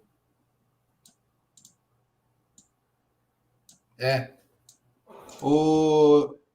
Então, ó. Tá aí registrada aí a seleção brasileira do... Deixa eu tirar o nome Pedro aqui. A seleção brasileira do Roberto. É boa, eu acho que eu mudaria uma peça disso aqui só. Juninho, e você? O que você mudaria nessa escalação aí? Eu acho que eu e o Roberto, a gente estava trocando uma ideia em pensamento, né? Porque Fechou é praticamente o meu time, né? Tirando algumas peças ali também, mas é básica, tipo, eu ia jogar com 4-2-3-1, que seria basicamente isso daí. Seria o Thiago Silva, Marquinho, só que daí ia ser, no meu time, eu sei que não vai acontecer, mas seria o Everton no gol. Thiago Silva, Marquinho, o Everton. O Telles do lado esquerdo, o Danilo do lado direito. Vamos colocar lá o Everton. Só que eu queria... Hã? Pode ir lá.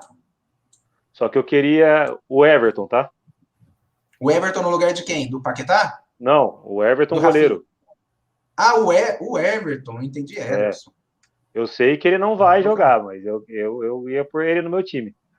O Danilo, por ser um cara de mais marcação, para poder jogar com o Paquetá junto com o Casemiro, e o Paquetá segundo volante.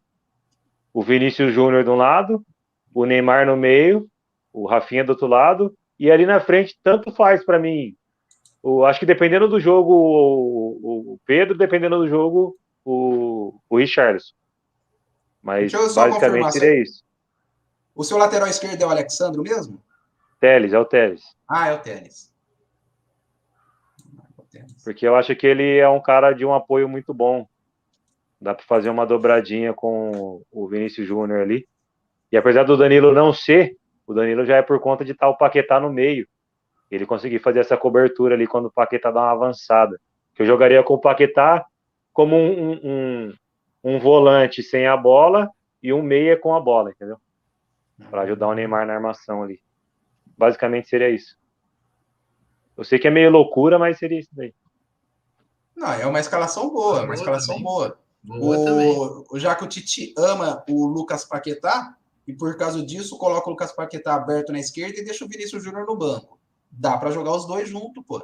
Dá para jogar os dois juntos. Eu vou fazer a minha, então. Eu tenho que polemizar, né? Senão não sou eu, né? Eu vou tirar o Thiago Silva daqui. Thiago Silva... O Chorão? Já deu. E colocar o melhor zagueiro da Itália neste momento, o Bremer. Porque seleção é momento para mim. Danilo, tiro o Danilo também. Coloco o Éder Militão ali. Coloco o Militão. Mas eu coloco o Militão não para ele exercer o lateral de fato. Eu coloco o Militão para o Brasil poder jogar com 3 zagueiros. Aí o Brasil podendo jogar com 3 zagueiros, O Alex Telles pode jogar bem pro ataque, como ele gosta de jogar. Casimiro. Não, tira o Casimiro também. Nem gosto do Casimiro. Fabinho, de primeiro volante. Fabinho de primeiro volante. E aí sim, ó. Abre o Paquetá para cá. Everton Ribeiro aqui. Deixa eu ver. Deixa eu só organizar essa parada aqui. Paquetá abre. Everton.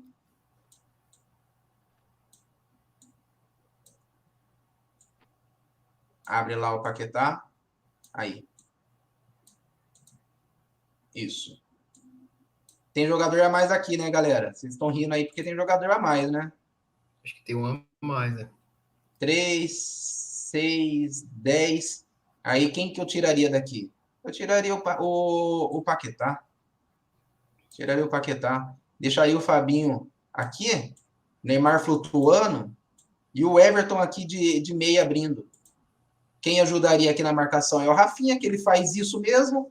O Alex Telles já está ali. Seria um 3-5-2. O Vinícius Júnior ajudando ali também na descida ali. Então, o Vinícius Júnior ajudando um pouco aqui na marcação. O Neymar com bastante liberdade. O Richardson também. Mais ou menos isso aqui. Tem bastante opção na seleção brasileira. Ainda bem que você não é técnico, né, André? Fala a verdade. Não ficou.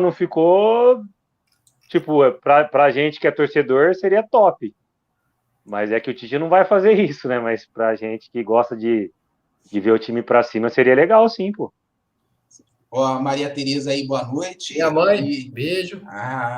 Tava faltando, né? E manda pra essa aí também, pô. Essa é minha esposa, beijo também. Fala pra nós. Parabéns pelo canal, eu tava vendo lá. Eu falei, obrigado. Tá de outro país lá. Tá lá mesmo, né? Tá mostrando uns lugares assim. Tá lá meu irmão mesmo, foi lá na Croácia. Da hora. Parabéns, tá ruim o povinho dele lá, né, André? Pois é, cara. Você tá maluco, rapaz. Ele só dá carteirada em nós aqui. É louco. Galerinha, só uma coisa aqui. Eu acho, pensando bem aqui, se o técnico fosse Felipão, ia ser 3 zagueiros, não ia ter o Everton Ribeiro, ia ter ali, marcando pela direita o Fred, não ia ter, o Alex Telles ia jogar um pouco mais recuado, não ia ter o Vini Júnior, não ia jogar ali, ajudando um pouquinho na marcação, o Casimiro. Se fosse o Felipão, ia ser mais ou menos assim. O Galeano, né? O Rafinha não ia ser titular, ia entrar assim, se precisasse muito mesmo. Aí, para ajudar ali na direita, ia ter o Danilo. Então, ia ser mais ou menos assim, ó, a seleção do Felipão. E aí, para falar que é bem ofensivo, tem o Neymar e o Richardson lá na frente. Essa seria a seleção do Felipão. O que vocês acham? É a cara dele. 3 zagueiros, 2 lateral, 3 volante e aí 2 atacantes. Bem compacta, né? Não sei quem joga nesse time aí, né? Tá bom. Quem cria, né? Quem vai criar aí? Não sei. Quem cria? Neymar pega a bola e leva até lá na frente, lá e se vira. André, o pombo trombando. E o pombo dando as trombadas. Fala, Roberto. O que eu ia apontar é o seguinte: o Brasil, o primeiro jogo é muito importante. Eu acho que o Brasil ele corre o risco, tudo bem que pode, né? Depois nos outros jogos vai vencer. Eu acho que vença fácil a Suíça. Eu vi a Suíça jogar hoje com Gana. A Suíça tem o Embolou só do Mônaco. Eu acho que é um jogador que é o que mais que traz um pouquinho mais de qualidade para a Suíça. Eu não acho o jogo da Suíça bem fraquinho. E o de Camarões também só tem o Onana, o goleiro da Inter de Milão, e também acho que é um meia, que é um meia de criação, mas também é uma seleção meia desorganizada, né, Camarões. Com o Song, o técnico, que não é ele que escala, parece que é o Eto'o, que é o presidente da Federação de Camarões, que entregou a lista para ele ler, que alguns jogadores ele nem conseguia soletrar as letras do que era o jogador, então ficou meio estranho esse acontecimento na apresentação da seleção de Camarões. Eu acho que o Brasil, se ele for mal com a Sérvia, ele pode até ser o segundo do grupo, ir para o outro lado da chave, que daí mudaria bem o chaveamento do Brasil, né? Escaparia do Uruguai, né, nas oitavas, de uma Croácia nas quartas, de uma Argentina na semi. Então, eu aponto esse jogo contra a Sérvia um dos mais importantes do Brasil na Copa do Mundo. E o Tite falou um pouco dessa seleção. Vai lá, Juninho. Pode falar. O Tite falou um pouco dessa seleção e a escalação dele foi sempre pensando nos adversários dele. Então, para esse jogo, eu não sei se não começa ou com o Éder Militão ao lado do Marquinhos ou com o próprio Bremer, por causa da altura. Esses Mijatovic da vida aí do Sérvia, os caras têm 3 metros de altura. Os caras fazem gol de cabeça em pensamento.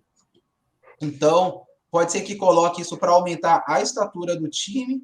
E aí, por mais que o Tite goste do Fred, talvez se colocasse ou o Fabinho, ou até o Bruno Guimarães, que eu coloquei agora aqui só para ele aparecer na foto, para aumentar um pouco a estatura, a altura do time, para essas bolas aéreas mesmo. Sim, porque então, vai ser perigosíssima essas bolas aéreas. Desculpa te cortar, perigosíssimas essas bolas aéreas em bolas paradas, faltas. Esses dois atacantes, eles são terríveis, esse Mitrovic e o Mijorovic do Fulham e da Juventus.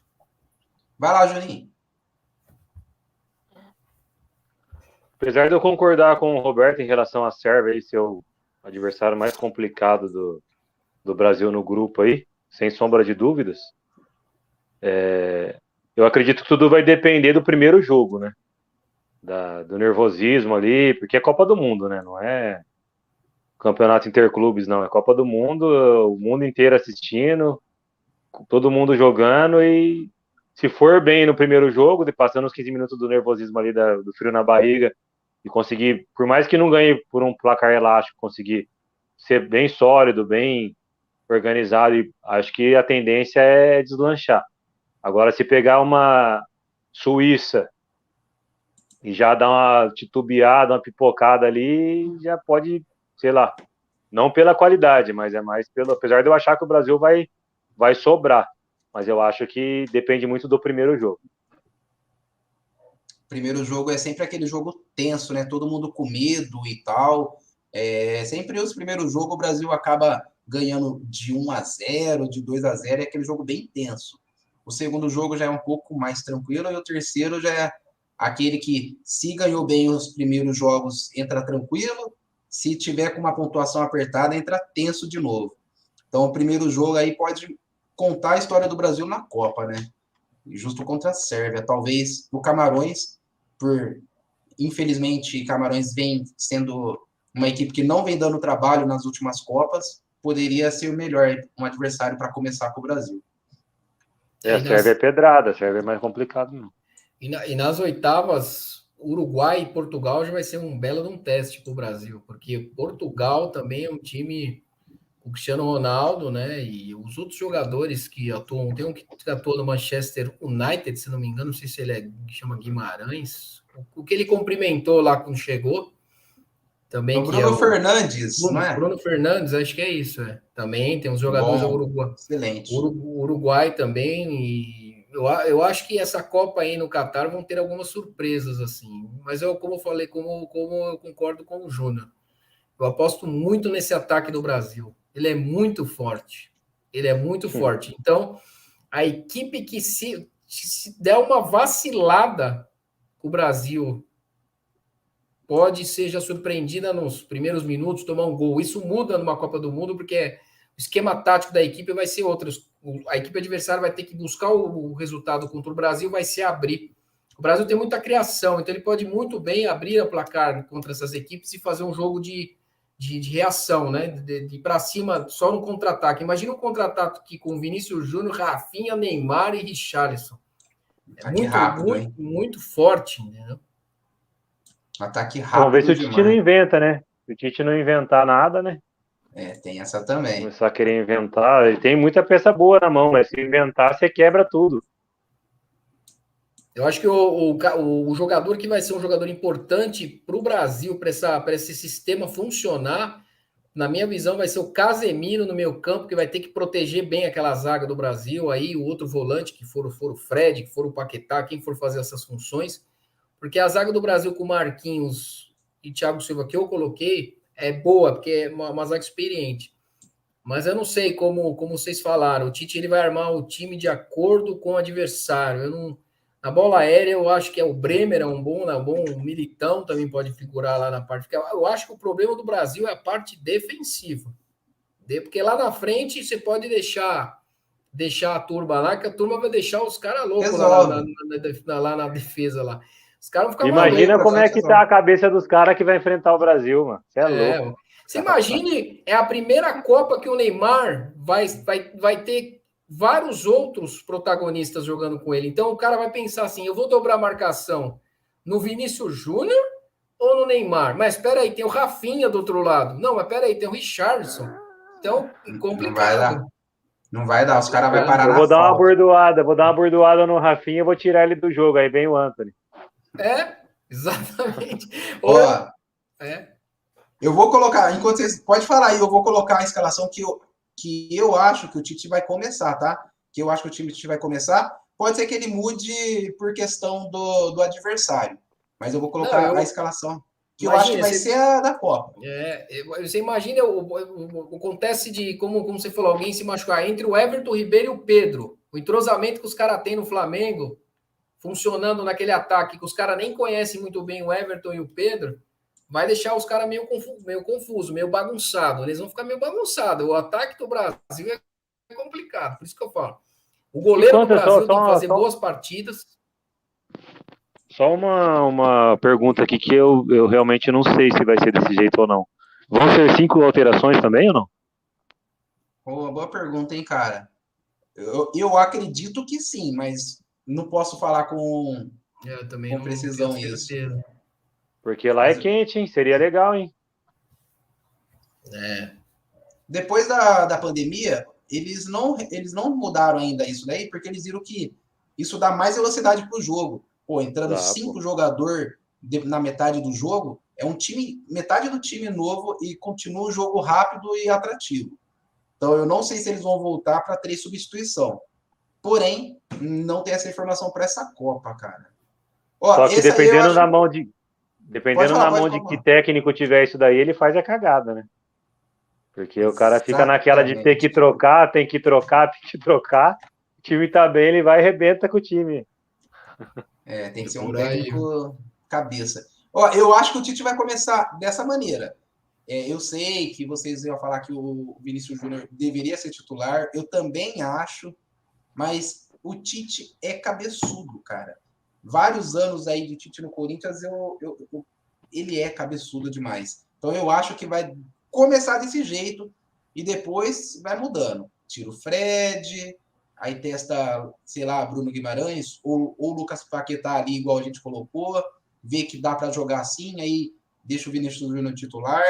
Mas eu acho que vai começar mais ou menos por aí. O que vocês acham? Eu lembrei de uma coisa agora que não tem nada a ver com a escalação, não, mas eu queria perguntar já faz um tempo para vocês já.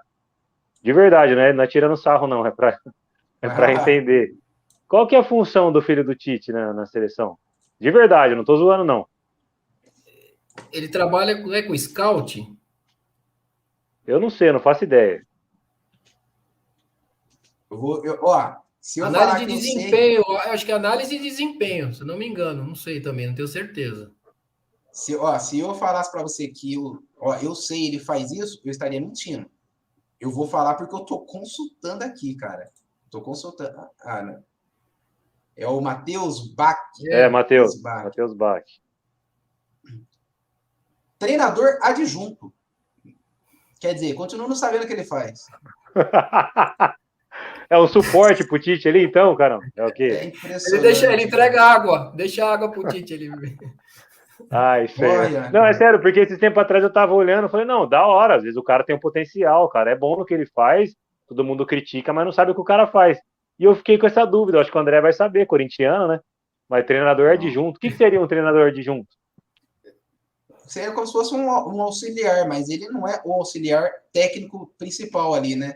Então, cara, é uma coisa que não dá para entender. É um auxiliar, mas eu acho que ele tá ali por ser filho do Tite. Não, era nesse ponto que eu queria Sinceramente. chegar, era isso que eu queria entender. Olha, não tem outra explicação, cara.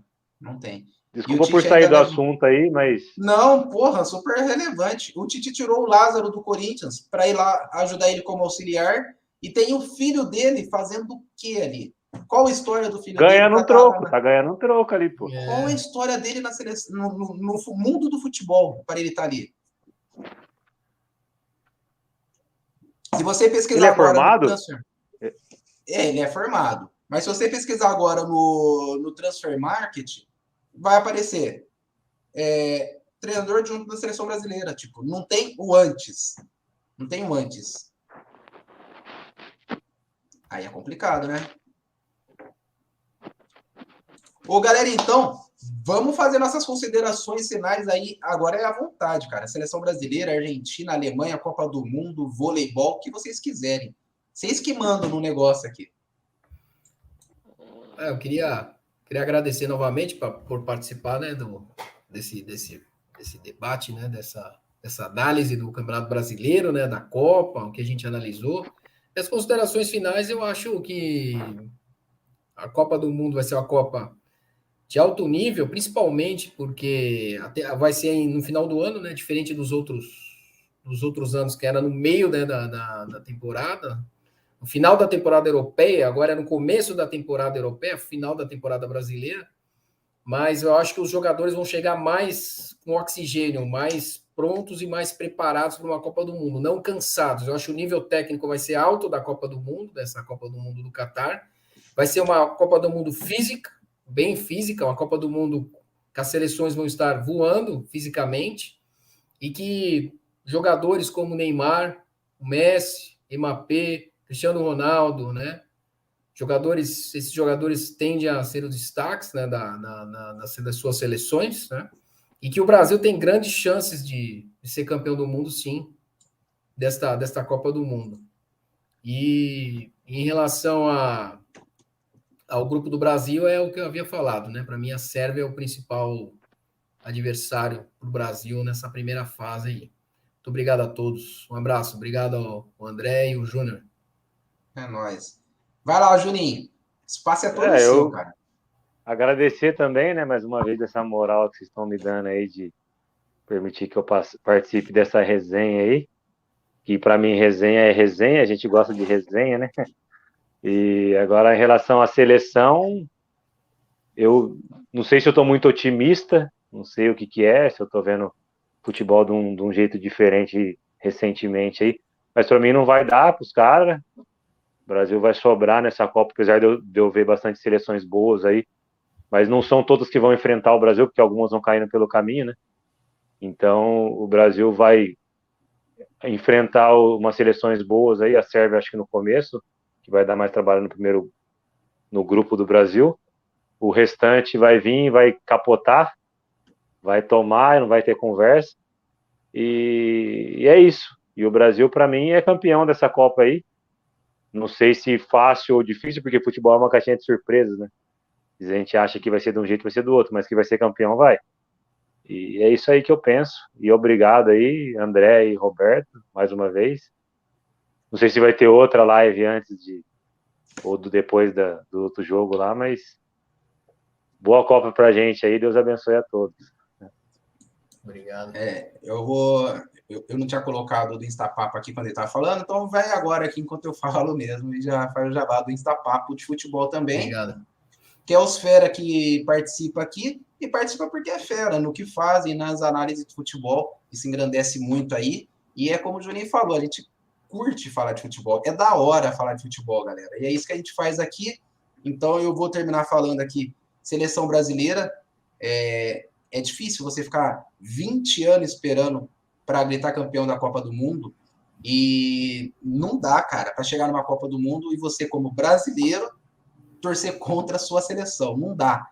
Isso, tipo, na minha visão, é uma coisa que é inimaginável. Não tem porquê. Ah, eu não gosto do Fred, então quero que a seleção perca. Pô, pelo amor de Deus, né? Não tem explicação para mim.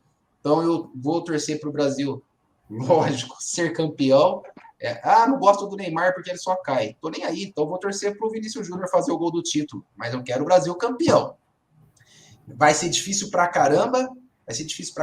Algumas seleções vêm muito forte aí. O Brasil é uma equipe muito talentosa, mas fraca fisicamente, em questão de corpo, e vai jogar contra um touro na quinta-feira da Sérvia. Isso é bom para já testar, né? Para ver se vai ou não vai. Mas eu acredito que esse ano, desde 2006, que o Brasil entrou como favorito, até agora, eu acho que é a seleção que mais tem chance de ganhar a Copa do Mundo. Os dois aí já falou perfeitamente aí. É uma seleção que tem vários jogadores que vão fazer os caras se preocupar, coçar a cabeça. Eu marco o Neymar e o Vinícius Júnior. Eu marco ele e o outro lá. Pô, se eu dobrar a marcação do Neymar e ele fazer um passe aí, deixa o Richarlison na cara do gol e o cara não perde o gol. Então, é uma seleção que vai fazer os caras coçar muito. Só dois moleques que tá na reserva, Rodrigo, que entra numa final de Champions League e faz gol do título, e o Antony, que fica sambando em cima da bola na frente do marcador, que, cara, a bola parece que gruda no pé dele. Então, é uma seleção muito talentosa, talvez a mais talentosa que a gente tem desde 2006, é lógico. 2006 com Ronaldo Fenômeno, Imperador, Ronaldinho Gaúcho e Kaká, o quarteto fantástico, que não deu título, mas pelo menos encheu os olhos. Depois daquela seleção, é a seleção que mais me dá esperança de gritar campeão. E eu quero agradecer a vocês aí. E a gente, lógico, vamos conversar na semana aí, se a gente vai fazer bate-papo da Copa. Quinta-feira tem o Jogo do Brasil, né? Aí a gente conversa. Eu queria falar uma coisa só, não sei se vai ter, se vocês pensam em fazer ou não. Vai lá. Acho que só para tirar onda mesmo, se vai ter um bolão, alguma coisa aí. Que seja de Vamos. R$10, vai. R$10, só para tirar onda, para ter aquela expectativa quanto vai ser, sabe? Cada jogo do Brasil. Vamos fazer assim. Vocês estão para falar o resultado só desse jogo? Rapidinho? Mas tem que ser muito rápido mesmo. Eu preparei o negócio aqui e esqueci, galera. Pode começar, Roberto. Pode. Para mim, vai ser 3-2 Brasil. Brasil 3, Sérvia 2, já tá aqui. E Camarões e Suíça, só para não. Camarões e Suíça. 1-1. Juninho, Brasil e Sérvia. Tá o 2 aqui só para ter a letrinha, tá bom, gente? Mas pode falar 2-0. 2-0 Brasil. 2-0 Brasil. Na minha opinião, vai ser 4-1. Não, mentira. Vai ser 1-0. Sofrido, como sempre. Eu sou corintiano, galera. Então, eu falar um resultado acima de 1, para mim é quase impossível. Aqui seria o resultado do Peterson. Apaguei o bagulho. Aqui seria o resultado do Peterson Rodrigo, que hoje não participou. Depois a gente cobra o bolão dele. Suíça e Camarões, Juninho. Suíça e Camarões. 1-0 Camarões.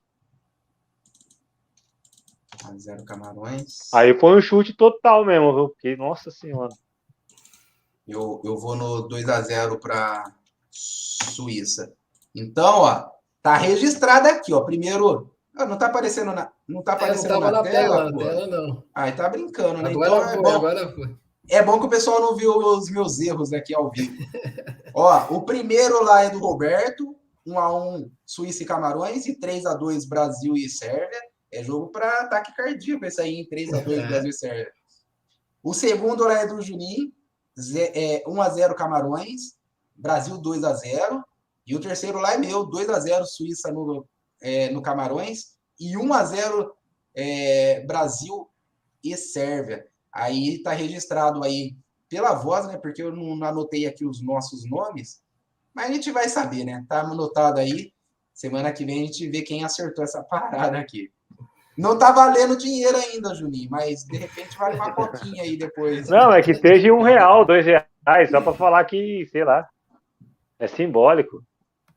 Então, beleza. Tá registrado aí, galera. Ô, Juninho e Roberto, muito obrigado aí pela presença de vocês, cara. Obrigado, Vocês são André. fera demais. Obrigado, Jean.